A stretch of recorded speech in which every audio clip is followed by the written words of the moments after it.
लोग कहते हैं कि बाइबल में लिखा है ये पूरे ब्रह्मांड को, पूरे यूनिवर्स को परमेश्वर ने बनाया है, और साइंस कहती है कि ये इवोल्यूशन थ्योरी है। तो क्या ये दोनों एक दूसरे के दुश्मन हैं, या ये दोनों एक ही सच को अलग अलग एंगल से दिखा रहे हैं? तो आज हम जानेंगे साइंटिफिक फैक्ट्स और बाइबल के वचन, और सच क्या है, क्रिएशन या इवोल्यूशन थ्योरी। चलिए जानते हैं।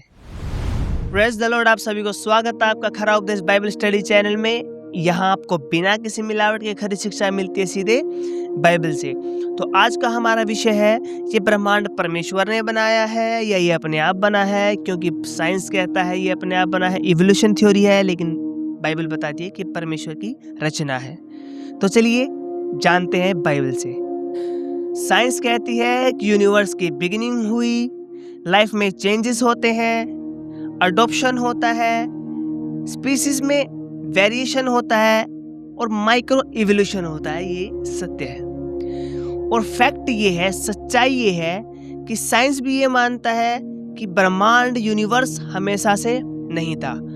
टाइम, स्पेस एंड मैटर की शुरुआत हुई, मतलब समय, जगह और पदार्थ पहले से नहीं थे, इनकी शुरुआत हुई, इनको किसी ने बनाया है।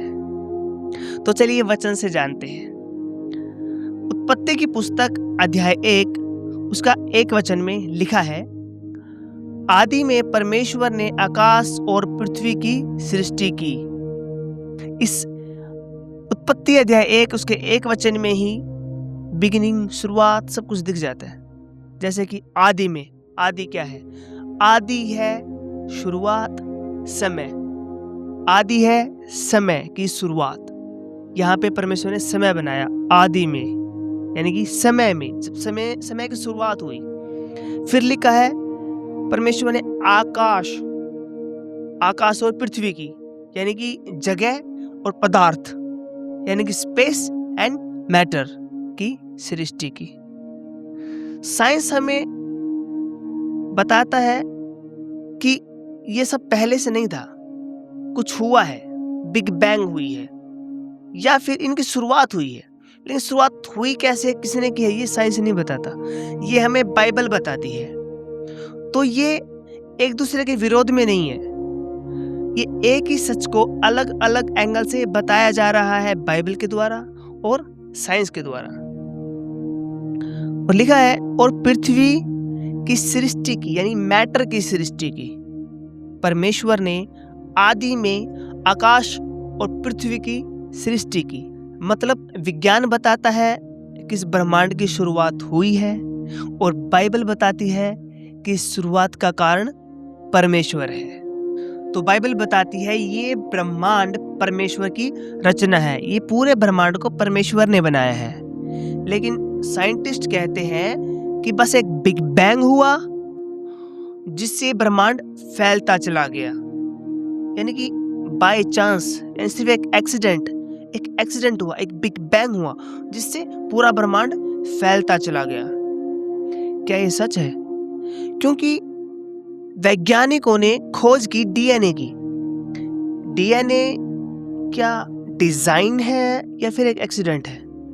क्योंकि डीएनए में क्या है? डीएनए में इंफॉर्मेशन सिस्टम किसी भी जीव का, जैसे कि जीव की आंखें कैसी होगी, बॉडी का डिजाइन कैसा होगा, ग्रोथ प्रोग्राम क्या होगा, ये सब डीएनए में पाया जाता है। तो इतनी बारीकी, क्या ये सिर्फ एक्सीडेंट है? तो फैक्ट ये है, इंफॉर्मेशन हमेशा माइंड से आती है, चाहे वो मोबाइल के कोड हो या फिर वो किताबों के टेक्स्ट। कितने सारे टेक्स्ट होते हैं, क्या ये सिर्फ एक्सीडेंट है?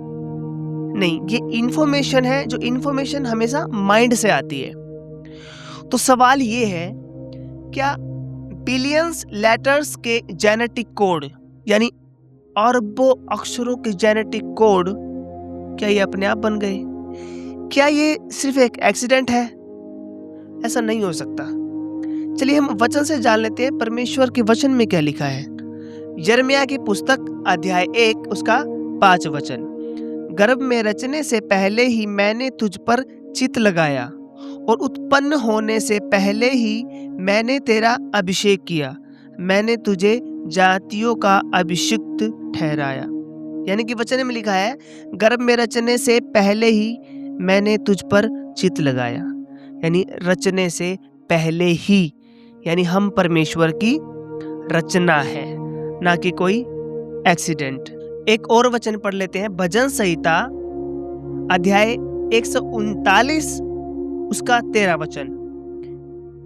मेरे मन का स्वामी तो तू है, तूने मुझे माता के गर्भ में रचा, तूने मुझे माता के गर्भ में रचा। यानी रचने वाला परमेश्वर है। आप और मैं कोई बाई चांस नहीं हो गए, कोई एक्सीडेंट से नहीं हो गए कि सिर्फ एक बिग बैंग हुआ, ब्रह्मांड फैलता गया और बाई चांस ये सब कुछ बन गया और हम भी बन गए। ऐसा नहीं है। परमेश्वर कहता है कि मैंने तेरे माँ के गर्भ से तुझे रचा है, चुना है। यानी कि रचने वाला परमेश्वर है। तो मतलब पहले से ही हम डिजाइन है, ना कि हम कोई एक्सीडेंट है। हम परमेश्वर की रचना है, हम डिजाइन किए गए हैं पहले से ही। हम कोई एक्सीडेंट से नहीं हुए। बाइबल पूरी सच्चाई बाइबल बताती है।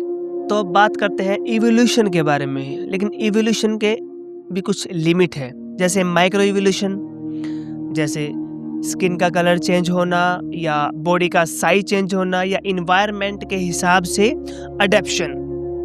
जैसे जो बर्फीले इलाकों में रहते हैं उनके स्किन का कलर थोड़ा वाइटिश होता है, और जो ज़्यादा गर्म इलाकों में रहते हैं उनके स्किन का कलर थोड़ा डार्क होता है। माइक्रो इवोल्यूशन को साइंस बताती है और बाइबल भी इसे मना नहीं करती। लेकिन सवाल यहाँ आ जाता है कि लाइफ की शुरुआत कहाँ से हुई, पहला सेल कैसे बना, और कॉन्शियसनेस यानी कि चेतना कहाँ से आई। और साइंस बताती है कि अभी इसका कोई प्रूव नहीं है, फुली प्रूव नहीं हुआ है, पूर्ण रूप से साबित नहीं किया गया है।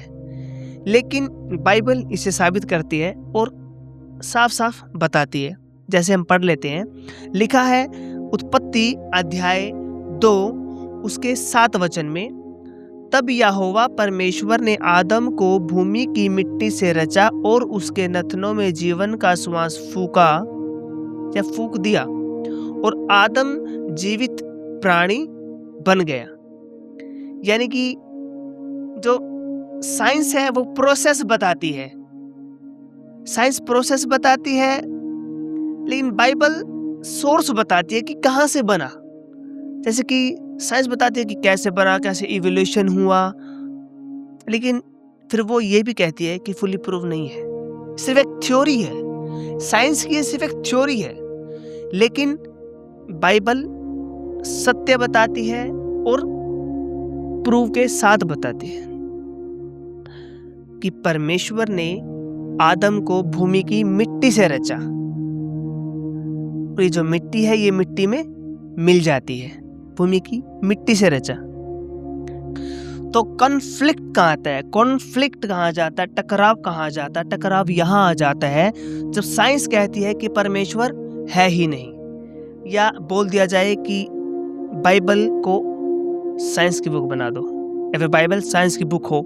जैसे कि जब हम साइंस के बारे में, बाइबल से साइंस के बारे में कुछ बात करते हैं तो लोग फिर इसको इस तरीके से पढ़ते हैं कि जैसे कोई साइंस की बुक है, लेकिन ऐसा नहीं है। तो बाइबल कोई बायोलॉजी की बुक नहीं है, बाइबल पर्पस बुक है। इसका एक पर्पस है, ये पवित्र शास्त्र है जो कि जीवन सुधारता है, ये इसका पर्पस है। ये परमेश्वर की सच्चाई को, परमेश्वर के मैसेज को दिखाता है, बताता है, ये इसका पर्पस है। तो हम एक वचन पढ़ लेते हैं, भजन संहिता अध्याय 19 उसका 1 वचन। आकाश परमेश्वर की महिमा का वर्णन कर रहा है और आकाश मंडल उसकी हस्तकला को प्रकट कर रहा है।